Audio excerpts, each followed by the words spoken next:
Thank you everyone for joining us today. I'm here to introduce our speakers and to get us started. So WaterAid is an international organization whose vision is a world where everyone, everywhere should have sustainable water, sanitation, and hygiene. Our speaker today is Julie Truelove, Head of Policy and Advocacy with WaterAid Canada. She is a WASH specialist based in Canada, working on policy, advocacy, and program development. Julie holds a Master of Science in Water and Environmental Management from the Water Engineering and Development Centre at Loughborough University, UK, an Honours Bachelor of Science in Physical Geography from Carleton University, Ottawa, and a certificate in Integrated and Adaptive Water Resources Planning, Management, and Governance from McGill University, Montreal, along with recent professional development in ecosystem approaches to health with WaterAid Canada. With her amazing academic background and professional expertise, I know that we are in for an amazing webinar. We are also joined today by Adnan Qader, a manager, water governance and resilience of WaterAid Canada. He has extensive experience in policy influencing and global advocacy, including in global COP processes for climate change.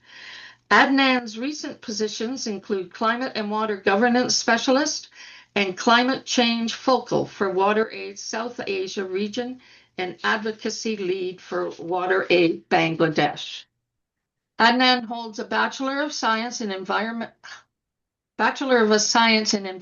Science from Independent University, Bangladesh, and a Master's in Climate Change from University of Waterloo, along with professional certification in Public Policy Analysis from London School of Economics. Adnan is on the line today, also from WaterAid, and is available to support any questions or comments on water security and climate change. Welcome, Julie and Adnan.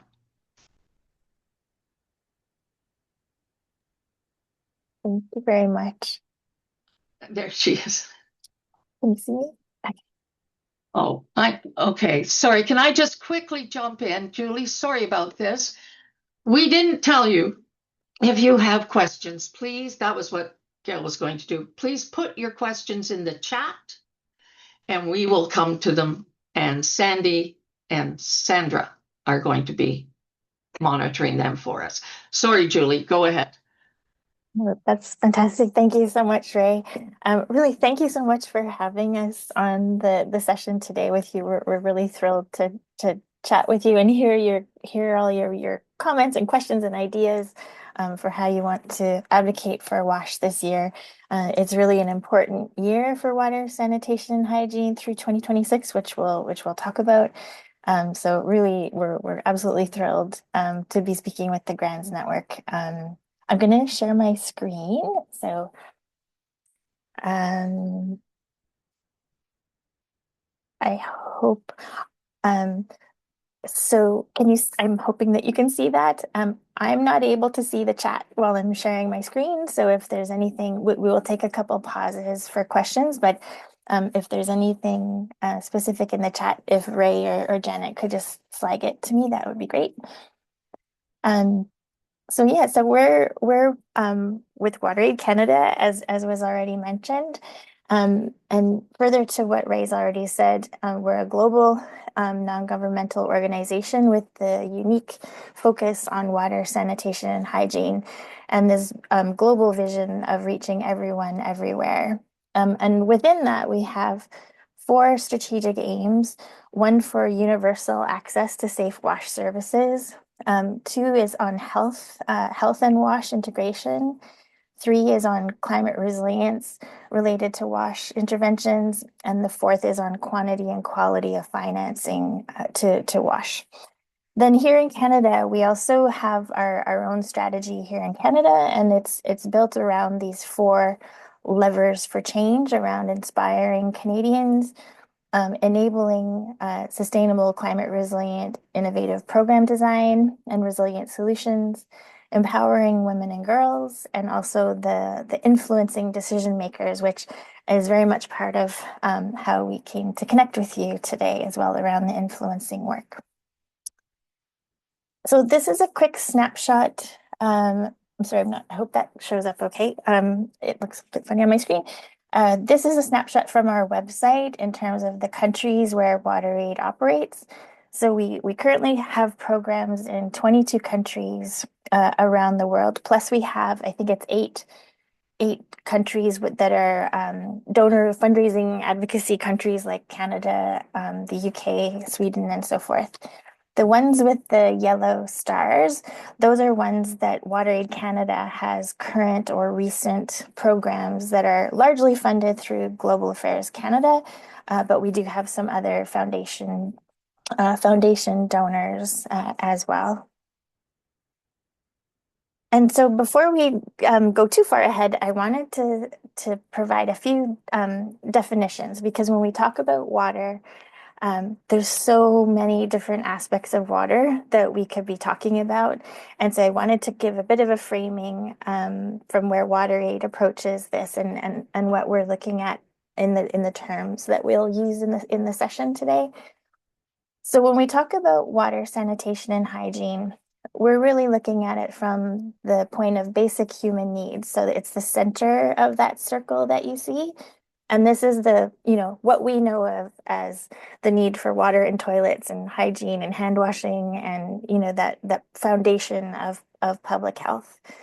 But when we talk about water security, it's that wider green circle. So it could be talking about agriculture and irrigation. It could be talking about energy. It could be talking about industrial uses of water and more wider environment and ecosystems needs for water.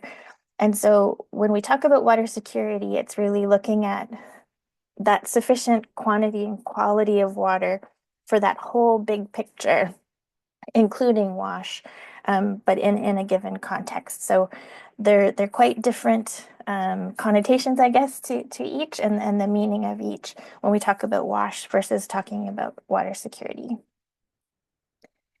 And further to this too, when we talk about sustainability, sustainable development, I'm sure that's been part of your conversations before, but we want to look at how are we developing wash systems today that meets the needs of the present, but without compromising the ability of future generations to meet their own needs as well. So that's very much top of mind when we talk about sustainable development and sustainability. And related to that, but quite separate in a way, is climate resilient wash. And so this is also how are we building wash systems and infrastructure, today in a changing climate that can adapt to, recover from climate shocks, respond to or cope with shocks that may come due to climate, either over the longer term or in disturbances like extreme weather events. And so there's really been a shift in the last several years to really looking at this climate resilient element of really strengthening how we deliver wash interventions. And just for interest, the artwork that you see on the left was a gallery done by artist Ido Malena, and it was part of a WaterAid commission around water is life, and it had much to do with climate and gender and water. And we used it at Women Deliver in Vancouver a few years back, if some of you were maybe there. And further on this is SDG 6 and the human rights to water and sanitation. And so I think, as you're probably familiar, when something's declared a human right, there's often a UN special rapporteur that's dedicated to that particular portfolio of rights. And so we do have a special rapporteur for human rights to water and sanitation. And his focus is under the delivering on the obligations to these human rights to access of safe water and sanitation. Thematic research around different topics, country missions, and yes, he has been to Canada and was quite astounded by what he saw in many places. And he's also bringing good practices and working with practitioners like WaterAid on the implementation of these rights to water and sanitation globally. And on Sustainable Development Goal 6, I know that you're familiar with the SDGs already, but SDG 6 is the one that is dedicated to water and sanitation and ensuring availability and sustainable management of water and sanitation for all. As we like to say, and really is true in other documentation as well, is water really threads across many of the SDGs in various ways.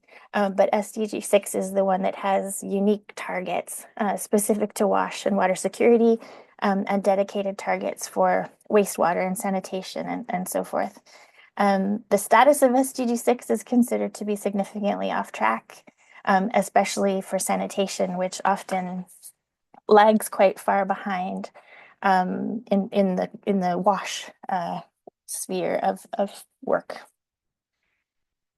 So this slide is more so for interest from Madagascar. We have these amazing storytellers in WaterAid, and Ernest in Madagascar is one of the community. He's one of the community voices, and he has this amazing job to go around and meet people and take videos and take pictures and talk to people. And this was a woman named Salova who was with her grandchildren in Madagascar that he spent quite some time with them. There's quite a few photos and images of her with her grandchildren, um, which was just really a sweet story that I thought might resonate with this group. Maybe I think Ray, Janet, I think I'll take a short pause here if you wanted to check on any questions for a minute before we move ahead. So Julie, it's Sandy, and Oh, hi, Sandy. I'm doing the questions. So there's a couple in the chat. The first one goes back to the areas that WaterAid Canada works in, and it's around how do you choose the areas to work in when there's so many needy places? It's a great question. The way that WaterAid operates is some of those offices, the countries that you see listed, some of them have been around for 30, 40 years, some of them. So they're long established programs in a given country.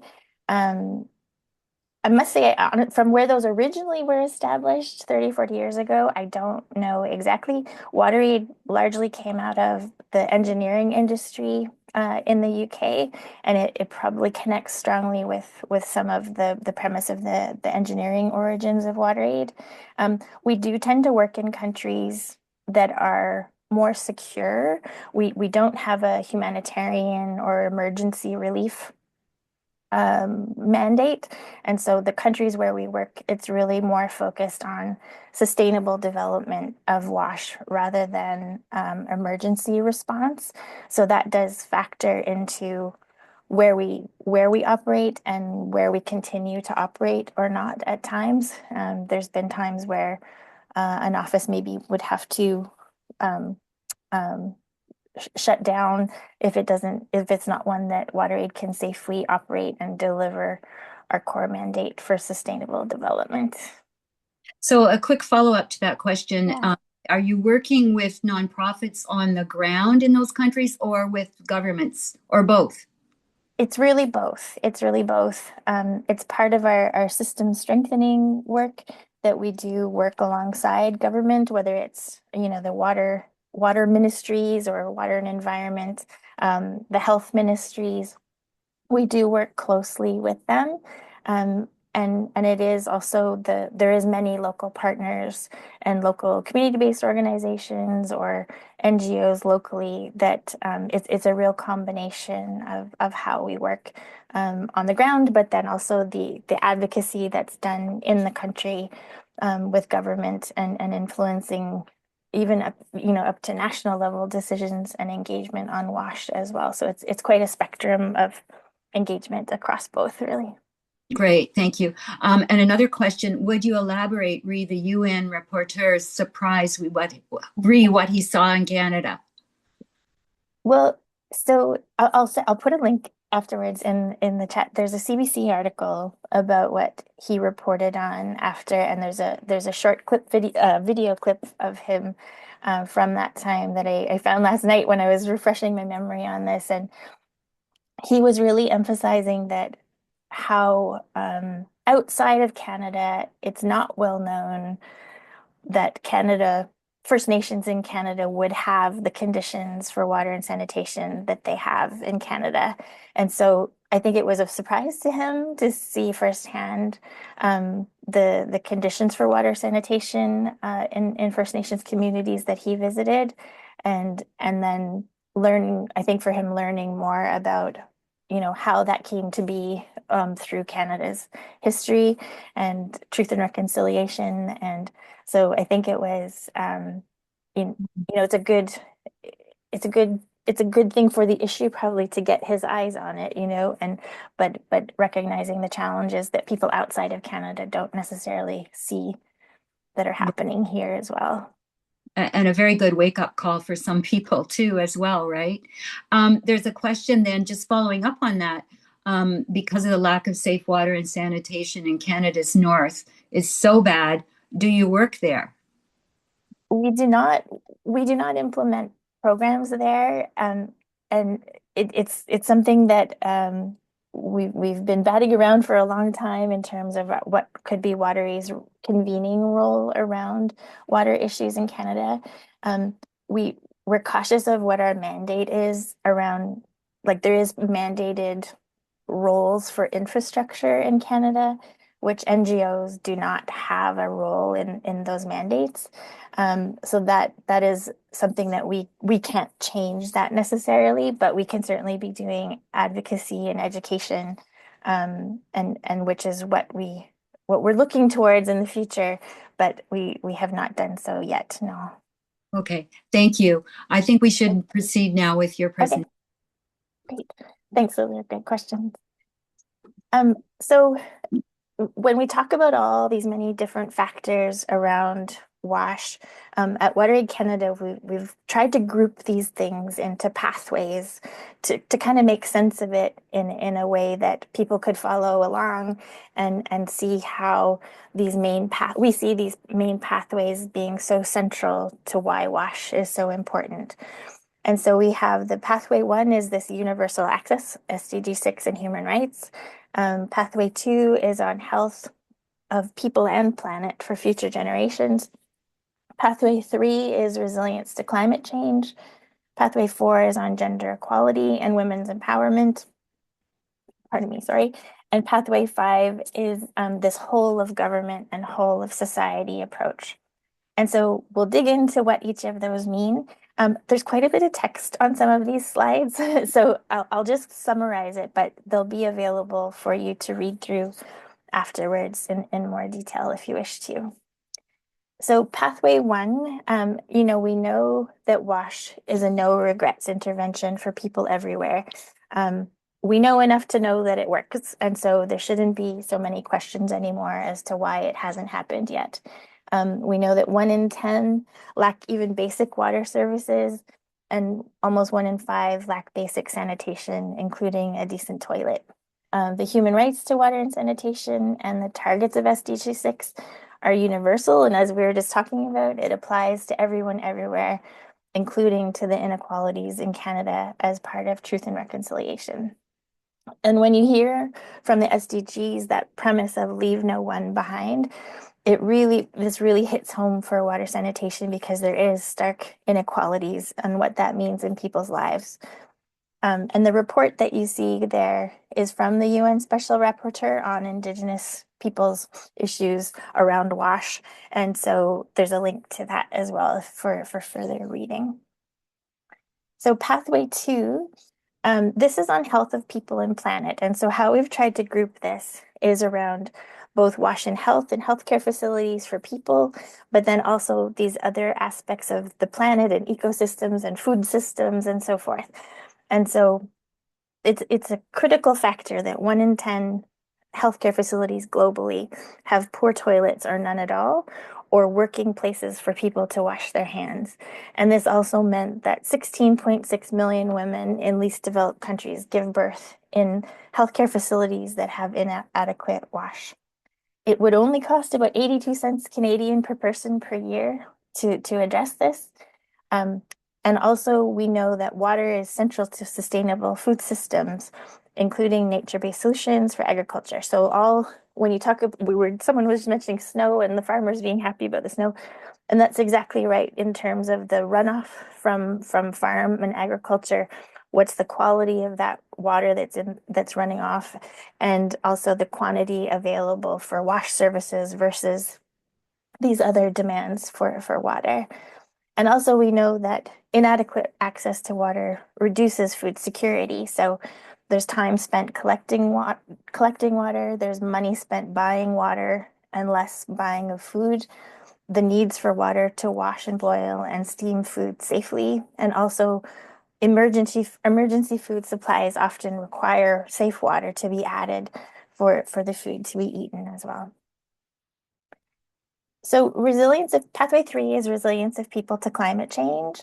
And so we know that the climate crisis is a water crisis. And oftentimes people experience climate first through water, sanitation, and hygiene. And that can be felt through droughts and floods and heat, and many of the issues that we're experiencing in real time now. And so where WASH is resilient, communities are able to adapt. But where WASH is failing or it's not present, then that's where the climate change really, it can turn into a health emergency. It can lead to people's displacement. There's economic loss, insecurity, and we know ourselves in Canada about the issues of wildfires. And so there's a lot playing between water resources and climate change, with 90% of all natural disasters being water related. And so we know that half of the world's population is facing severe water scarcity for part of the year, and it's only being intensified by climate. And 1 in 3 children worldwide already live in areas exposed to extreme water scarcity. So pathway 4, we had some good conversation about this one on Friday, and we're reviewing for today. So this is one that really came central for us through the feminist policy in Canada and really globally for WaterAid as well. So we know from the White Ribbon Alliance, they do a survey every year on what women want. And of 1.2 million women from 114 countries, they listed WASH among their top priorities for maternal health care. And women and girls spend 250 million hours every day globally collecting water. And worldwide, women and adolescent girls are primarily responsible for water collection in 7 of 10 households where they have to collect water outside of the home. And also there's lots of work being done about women in the WASH workforce and where women's voices are part of decision making. And we know that less than 1/3 of countries worldwide have women formally involved in planning and managing rural drinking water supplies. A second slide on this one, because it is critical to our discussion, I think. WaterAid has our equality, inclusion, and rights framework. And the work that we do is really, it's underlies by this principle of do no harm. And this is for many reasons across what we do, but certainly there is a factor of violence and gender inequality related to WASH. And so we know that women, girls, and boys as well are walking long distance to find and collect water, putting them at additional risk of harassment and sexual assault. WASH seeks to improve gender equality and empower women into leadership roles, and yet that shift in power dynamics can at times create a risk of backlash in the home or in the community, which can exacerbate potential risks of domestic violence that may already be present. And we know that menstruation and defecation are still taboos, and yet where there's no wash services and no privacy and no toilets, women and girls sometimes will wait till after dark to go to use a toilet or bathing areas, and it puts them at additional risk. So there's a lot of considerations here. Those ones really only are scratching the surface of a really important topic. And this one, so Pathway 5 is this whole of government and whole of society approach. And this one, I'm going to skim it, and it probably won't do it justice because there's a lot behind this in Canada, as you well know. But the Canada Water Agency has been newly mandated in the last 2 years to improve freshwater management in Canada through a more effective collaboration and coordination across the levels of government, including the provinces and territories and Indigenous peoples as well. Their mandate is to include, we don't know for sure, a national water security strategy and or modernizing the Canada Water Act. There's also discussions, as you know, I'm sure you've seen in the headlines around Bill C-61. This was the First Nations Drinking Water Act that unfortunately, frankly, it died on the docket when the Parliament was prorogued last year. And so it hasn't moved forward yet. There is calls from First Nations leaders to reintroduce it. But then there's opposition to that as well now. So I think it's hopefully it moves forward. And there's probably more current headlines around this that I have not seen, but to my knowledge, though, it's very much stalled right now. And this idea of local to global as well. So what Canada does for water here at home, it really reflects on Canada's leadership globally for water. So even last year Canada hosted the G7. There's a G7 water coalition, which Canada was obliged to host meetings around that. And then there is a commitment for them to host a high-level technical meeting this year ahead of the UN water conference that's coming up in December. So there's multiple levels of government. There's multiple roles of civil society and the public as well. And so we know that we need to keep the pressure on and the advocacy work going to really promote the issues of water and sanitation as a priority. So I'm going to take another pause there. So Sandy, if there's other questions. There are a few. So the first one is around the pathways they cover so many different areas. Is there a pathway that kind of takes priority over any others? That is a very good question. I wouldn't say right now there's one that stands out as more priority than the other. I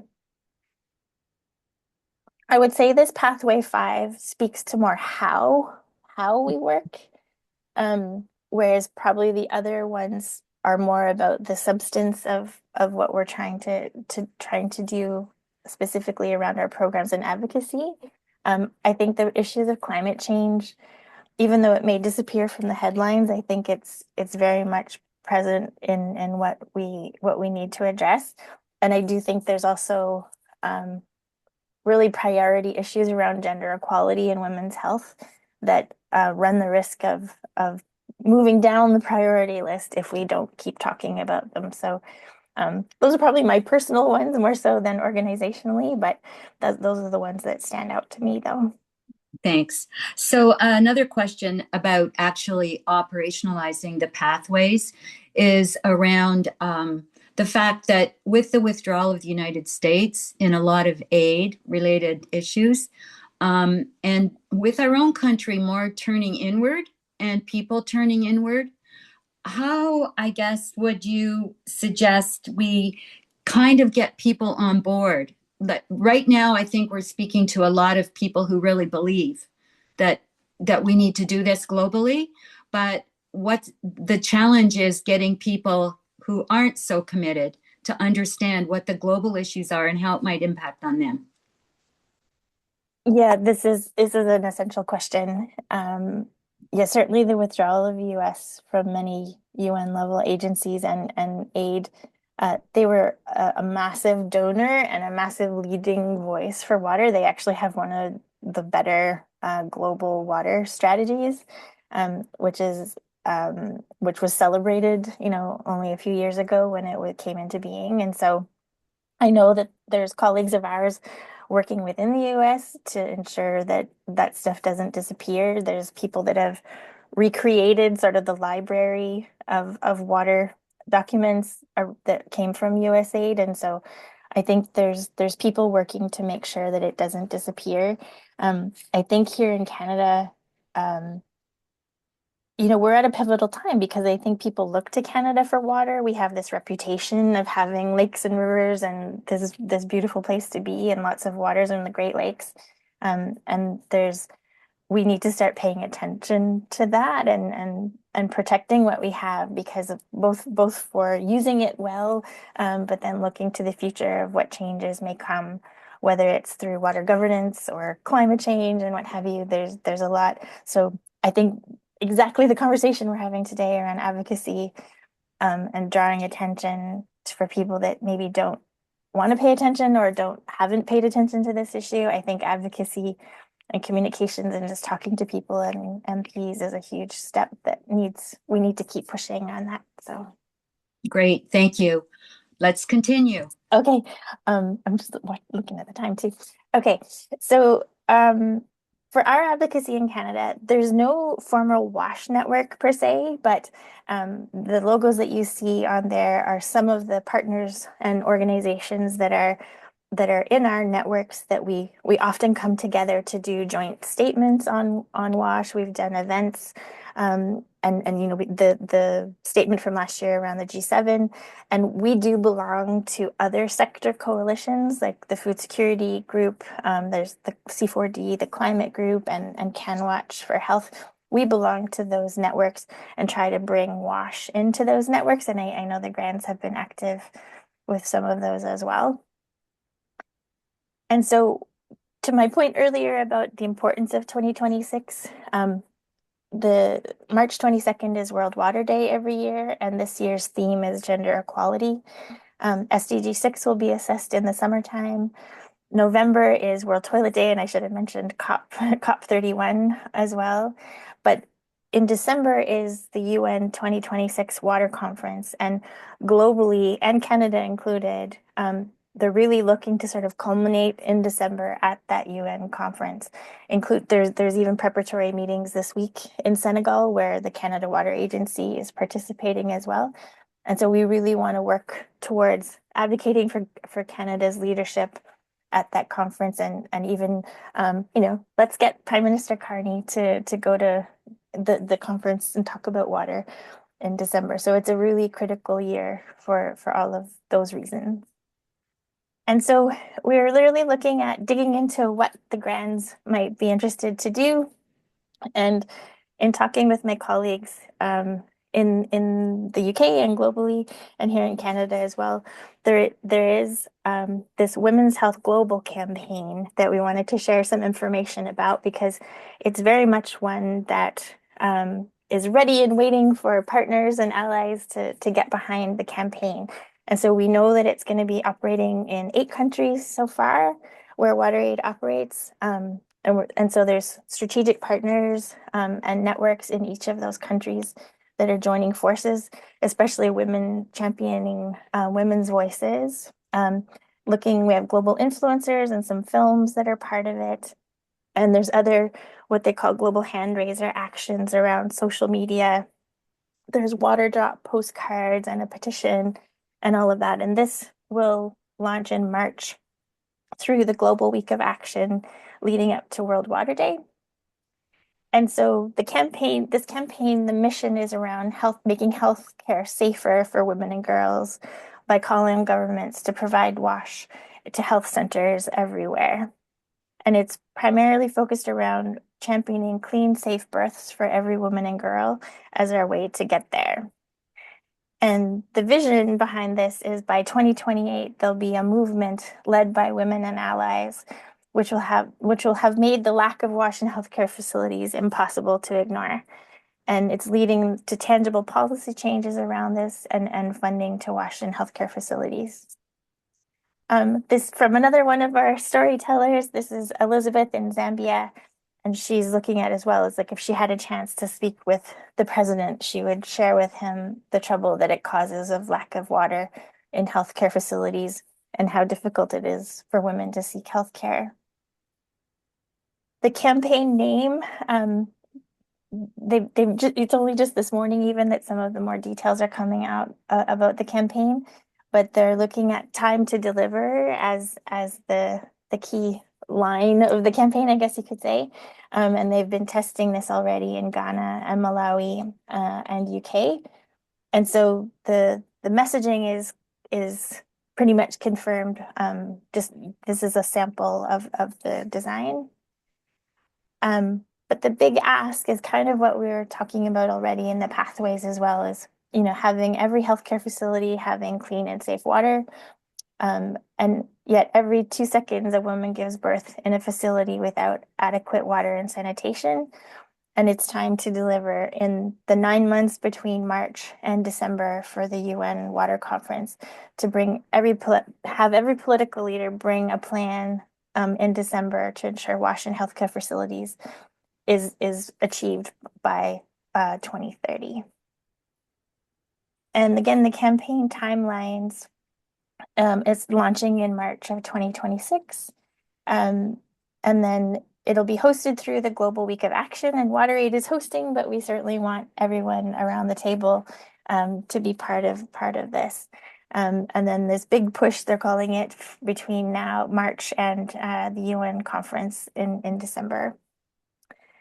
And in terms of partnership opportunities related to this, again, we're hosting it as WaterAid, but it's really meant to gather people together and convene around this issue. So there's lots of activities. There's a petition that's underway this morning with the calls to action, and it can integrate GRAN's advocacy messages. There's other ways to explore and co-create opportunities for the week in World Water Day and throughout the year. We are looking to have a roundtable later in the year. It wasn't specific to this campaign, but it would be connected here in Canada. And we would certainly love the grants to be part of that. And also there's postcards and water drop postcards that are being written to send to MPs and such. And really, again, lobbying and meeting your MPs and urging Prime Minister Carney to take leadership for water and the UN conference as well. So I think with that brings me to the end. There's a slide with some links and resources that I think will be on your website. Some of them are already. But yeah, with that, I'm happy to stop there and hear your feedback and questions and discussion. I have a few more questions right now. The first one is, what do you do in countries where water sources, for example, rivers and lakes, have fecal matter and urine, both human and from rodents in water? I saw it in Lake Ontario here in Canada. Like that. There's I might call on you, Adnan. Be ready. I was actually typing the answer. Go for it. Yeah, go for it. Yeah. So in most countries where we work, unfortunately, there are no centralized water management systems or sewerage systems like compared to Canada, where centralized sewerage systems, for example, treats water and release back to the river systems or the water systems. So what we do in those country programs are we work with the government to establish what we call the centralized wastewater management systems and centralized wastewater sewerage system management, or CWIS for short, with the government to establish those link. And especially we raise awareness on good sanitation systems. Compared to that, it's a whole different game in Canada. There are cases of where sometimes systems fail and we can't manage those fecal matter going into those rivers. But it's a two different ball game compared to the global south and the global north. Yeah. Thanks, Adnan. I also just wanted to say to you, I did respond to your comment, but autocorrect changed the spelling of your name. So no worries at all. No worries. Okay. So I love. Julie, could you stop sharing your screen so we can see people's faces? That'd be great. Thank you. Thanks, Ray. No problem. So there's another question here. Do you do any work with the problems of extractive industries overusing water and polluting water? This is another important question. And so WaterAid for my time in the WaterAid has not worked with extractive industries. Um, I think where WaterAid operates, there certainly is mining activities in many areas. And so it's sort of context specific in terms of what, if anything, WaterAid would necessarily do. It would be still based around sustainable development in communities that may be existing in areas for mining. I think it's a long-standing conversation in WaterAid on what our role could be to support or not around this. So it's a complex question, I would say. And Adnan, welcome if you had any other reflections on that one at all, I'd welcome that too. Thanks. Thanks, Julie. Okay. Oh, sorry, Adnan, go ahead. I'll just echo with Julie's point. We don't work with extractives, but we globally have been working with high water users that cause pollutions. So we do have that knowledge and depth on how to guide certain extractives and polluters, but currently we have not directly worked with extractives for now. Thank you. Some of us have seen the report. Julie, you shared it with us on bankruptcy, the UN report. So there was a question earlier about should Canada be concerned, seeing as we have such a plethora of fresh water, are we at risk from other places to losing some of that water? Yeah, again, a really good complex question. I mean, I think there's many things at stake because there's what are referred to as transboundary water issues where water crosses over borders, whether that be country borders or municipal borders or provincial borders. Um, Wherever transboundary water issues are raised, those are sticky issues because you have a lot of complex governance issues, whose laws, who laws dictate what. And so there's a lot to be said, I think, around the governance, say, around the Great Lakes and how we protect that as Canada. There's issues of where rivers start and where rivers flow. We know in Manitoba there's a lot of flooding every year that comes from, rivers, in the north of the U.S. And so I think there's a lot of those transboundary issues, whether it's in Canada, North America, or elsewhere in the world, are really, really difficult. And I do think we have to find ways to protect the resources that Canada has. Um, you know, I think sticking up for what we have is an important thing in protecting those things, because we don't know entirely what the future holds, and especially with climate change, and many other factors on contamination and so forth. And so I do think we have to step up and protect what Canada has for sure. Perfect. Thank you. Adnan, I'm just going to read this question. I see you replied to it already, but maybe you could reply to it verbally as well. Does WaterAid support or implement solar-powered small ceramic water filters?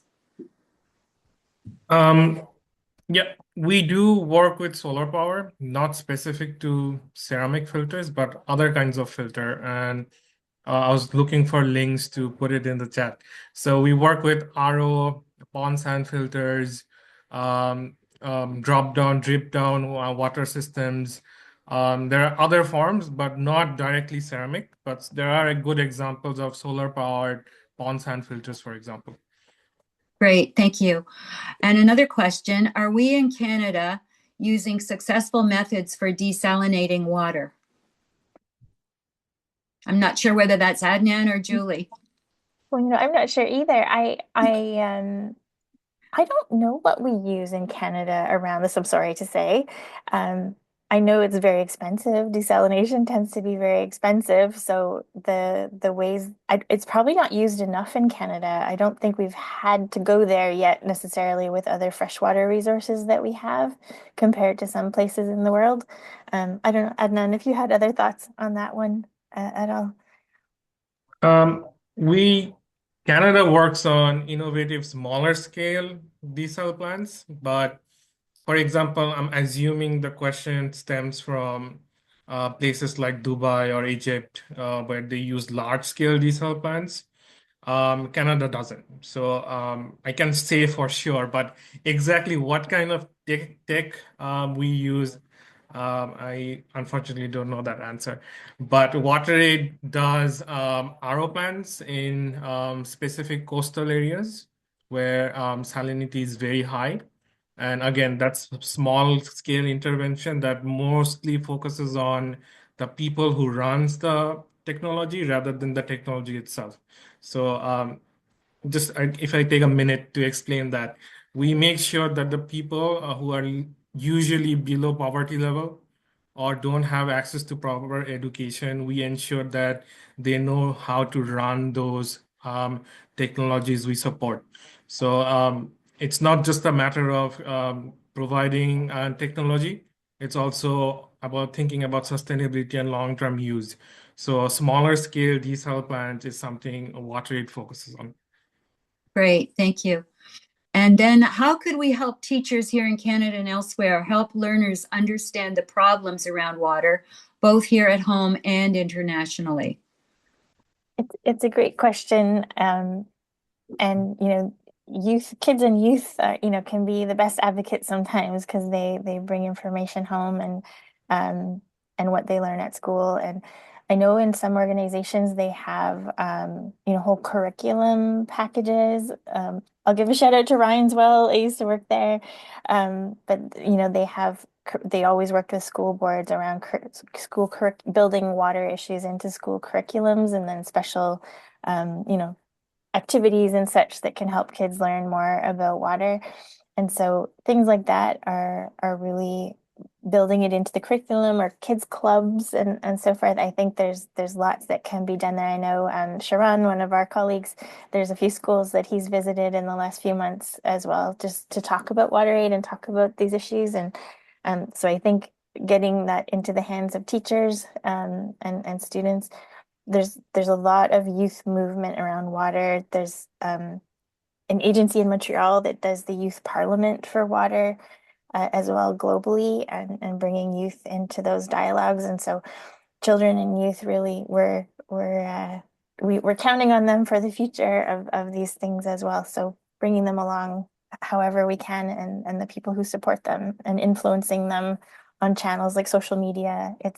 It can be done for a lot of good for the future, hopefully. Great, thank you. Marion has said she can offer some comments from a talk Maud Barlow made to her CFUW club on Monday night. She handled the Q&A. We don't have a lot of time, but Marion, if you would like to share with us briefly, that'd be great.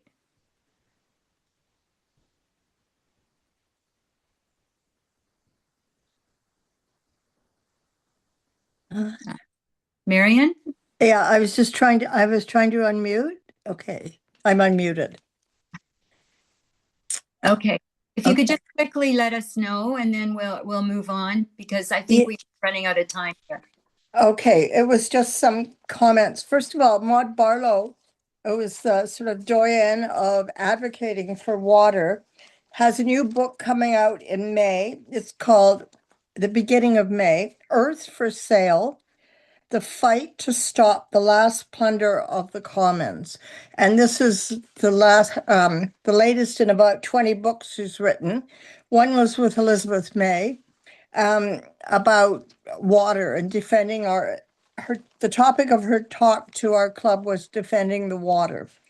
And the highlights to me of what she said, the first thing she started off by saying was, our planet is running out of water. It's finite. It's a finite amount that needs to be extracted. And one of the chapters in a book is on the devaluation of water. And this is the bankruptcy of water. By 2040, the World's Bank of America says our water supply will be gone. The second thing is, a quarter of the world has no access to clean water, which is exactly what we're talking about. And it's a women's issue in the global south. And that's where she said 2/3 of women are the people who get the water. And the other thing that she says is there's a mighty contest around water from the world's corporations, etc., who use water as a market commodity, and that's one of the biggest issues. She's also sent us some sites to watch for, and one of the biggest things which had spurred me to speak to you is when the issue of extraction came up. The Ontario government has a new law, and it is going to make it possible for extractors and mineral mines in Ontario to extract water without there being any laws saying putting any cap or impositions upon them. It's going to remove all the laws that are in existence. This, I think, also affects, the bottled water companies that take over water. So I have the information on how to petition against that law, which I could send you. But That'd be I great.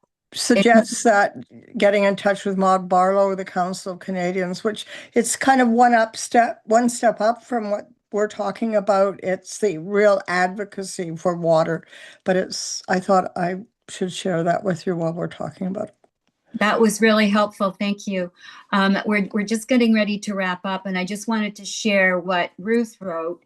And just to remind us, we're talking a lot about water in our discussion, but I'm thinking back to what Julie, you said about toilets lagging far behind other SDG 6 initiatives. And I think this year, GRAN will need to be talking about poop and toilets, not just water. So you're absolutely right, Ruth. That is really important. And I think the other thing for me that really struck a nerve was that I was aware of the issues around water and women and gender issues and walking. But honestly, I never thought about the fact that they were giving birth in such unsanitary conditions. That never occurred to me. So as a woman, I think as women with GRAN, that's going to be a real positive work for us to work on. So I'm going to ask Ray now. I think Ray is going to be thanking our speakers. I absolutely will. I'm going to put one little point in that some people might not know. I was a stockbroker over 30 years ago. And there was a gentleman who started a company, got a license from Ontario and Canada to sell Lake Superior water. Now, once it hit the public, it got thrown away very, very quickly. But that was the first point where it was just like, oh yeah, go ahead. He can sell it. We got lots of it. Not. Anyways, that did stop. It looks like from what you've been saying, Marion, we're going to go at it again. All right, for everyone, thank you, Julie, for presenting such a succinct and mind-opening webinar. Adnan, your participation was greatly appreciated. Somebody's copying all those links in the chat, right? Yes, good. The WASH group would like to challenge all of you, especially grants, to think about what you can do in your own groups or regions as part of World Water Day on March 22nd, which is reflecting on how water and gender intersect. And the Global Week of Action will give us places to go. Some UN resources are uploaded to the GRAN website under the WASH campaign page. Many ideas are already there and more will be added as they become available, especially the petitions, Julie. Get it to them. We'll get them out. Personally, I immediately thought of an information table at my local library. I know that's the standard response for me, but we have to start somewhere. So please start thinking, then act. All ideas and actions are welcome. Once again, thank you, Julie and Adnan. It was excellent. Thank you. Thank you so much. It was amazing to talk with you. Thank you.